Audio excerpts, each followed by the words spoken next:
네, 안녕하세요. 오클로 신지훈 대표입니다. 오늘은 ADHD 치료를 했는데 증상 개선이 되지 않고 남아있는 경우, 이 경우는 눈 문제일 수 있다로 이야기를 해보도록 하겠습니다.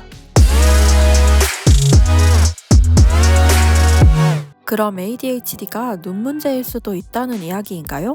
아닙니다. ADHD의 주 증상이 산만하고 집중이 안 되고 학습을 하는데 어려움을 가지고 무언가 해보려고 하는 것들을 잘 포기하고 이런 증상들인데, 이런 증상들이 시각 기능 이상을 가지고 있는 경우에도 증상을 보이기 때문에 겹치는 부분이다 라고 말씀을 드릴 수가 있을 것 같고요. 그래서 2021년도에 미국 학회 관련 연구를 보면은 ADHD로 진단된 아이들이 25%가 시각 기능 이상을 가지고 있었다라고 이야기를 하고 있습니다. 그래서 정리해서 보면은 이 시각 기능 이상이 ADHD와 증상이 겹치기 때문에 시각 기능 이상으로 오진될 가능성이 25% 정도 있다라고 보시면 될 것 같습니다.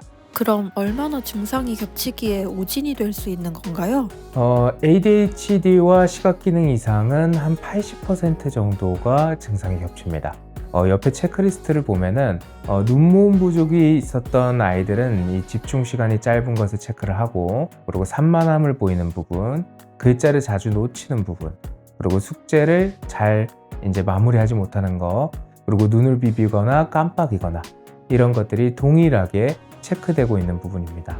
이게 ADHD와 행동 패턴이 거의 동일하게 보는 거죠.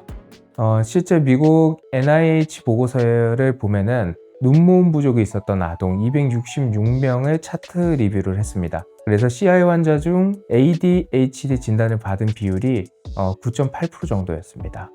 그리고 미국 아동의 ADHD 유병률이 3.3% 정도였으니까 거의 한 3배 정도의 수준으로 보고되고 있다고 보는 게 맞을 것 같습니다. 결국 이 연구를 보면은 시각기능 이상을 가진 아이들이 ADHD로 진단될 확률이 3배 정도 높다라는 걸 확인할 수 있습니다.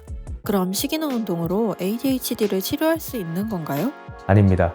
이 ADHD로 진단을 받은 친구들이 그 전에 시각기능 검사를 받으면 너무 좋은데요. 진단 받은 이후에도 시각기능 검사를 임상적으로 권장을 매우 하고 있고요. 이 시각기능 이상이 있다고 해서 자동으로 ADHD가 아니다 이렇게 결론을 지을 수 있는 건 아니고요. ADHD와 시각 문제가 거의 동반 증상을 가지고 있기 때문에 이 시각기능 검사를 통해서 확인을 하는 걸 권장을 하고 있습니다. 그리고 이 시각기능 이상이 있어서 집중력이 떨어지는 경우라면 약물로 개선이 어렵다는 것을 알고 이 시각기능 개선을 하기 위해서 접근을 해야 된다는 겁니다. 눈 검사는 소아과나 안과에서 하는데 왜 문제를 모르고 넘어갈까요? 일반적으로 소아과나 안과에서는 시력이 떨어지는가, 그게 눈의 구조적 문제를 일으키는가, 이런 것들을 확인하기 위해서 검사를 하거든요. 그래서 눈을 어떻게 쓰는가, 기능적으로 눈을 잘 사용하는가, 눈이 잘 협응하고 초점을 잘 잡는가, 이런 것들은 기본 검사 범위에 포함되어 있지 않습니다. 근데 결국 집중력과 관련된 부분들은 이런 시각 기능들과 관련이 되어 있기 때문에 주시하고 초점을 잡고 눈을 모으고 안구 운동을 해서 어떤 위치를 파악하고 이런 능력들이 만약에 떨어지게 되면 오랫동안 보는 것들이 힘들게 됩니다. 그리고 눈이 쉽게 피로해지고 글자가 겹쳐서 보이는 것들도 생기는데, 어린 아이들은 자각적으로 이런 표현들을 하는 게 좀 미숙합니다. 그래서 원래 이렇게 보이는 게 아닌가라고 넘어갈 수가 있는 거죠. 하지만 안과적인 측면이나 소아과적인 측면에서는 단순히 읽어내는 시력이 문제가 있는가를 확인하기 때문에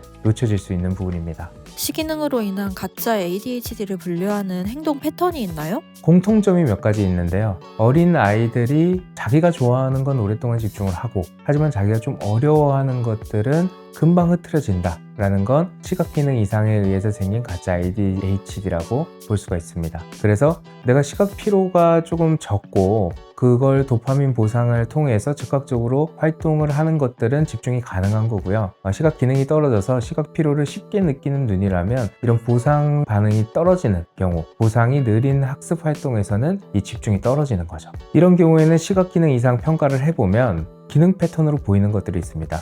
옆에 보이는 영상을 보면은 안구 운동성이 떨어져서 초점을 계속 놓치고 위치를 잘 파악하지 못하고 어느 곳을 봐야 하는지 잘 확인하지 못하고요. 초점 능력을 확인해 봐도 초점이 계속 흐린 상태로 선명하게 초점을 잡지 못하는 경우가 많이 관찰이 됩니다. 그러면 이런 문제에 대한 해결 방안이 있나요? 시기능 훈련으로 도움을 받을 수 있을지 기능 발달 평가를 해보는 것을 권장해 드립니다.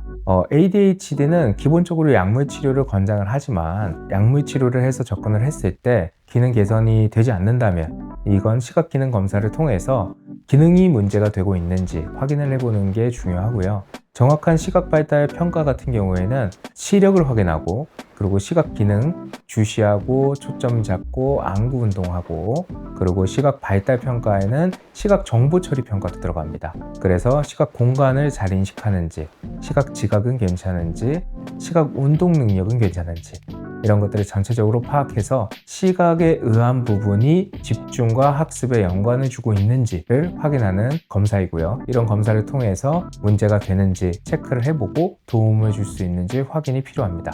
그래서 만약에 시각기능 이상이라는 것이 확인이 되면 시기능 재활 훈련을 통해서 안구를 움직이고 초점을 잡고 주시를 잘 할 수 있도록 외부 피드백을 줘서 수정을 할 수 있도록 접근을 해주고요. 그런 측면에서 증상이 개선됐을 때 내가 눈으로 보는 것들이 조금 더 편안해져서 집중할 수 있는 가장 기초적인 베이스라인을 만드는 거다라고 생각을 해주시면 좋을 것 같습니다.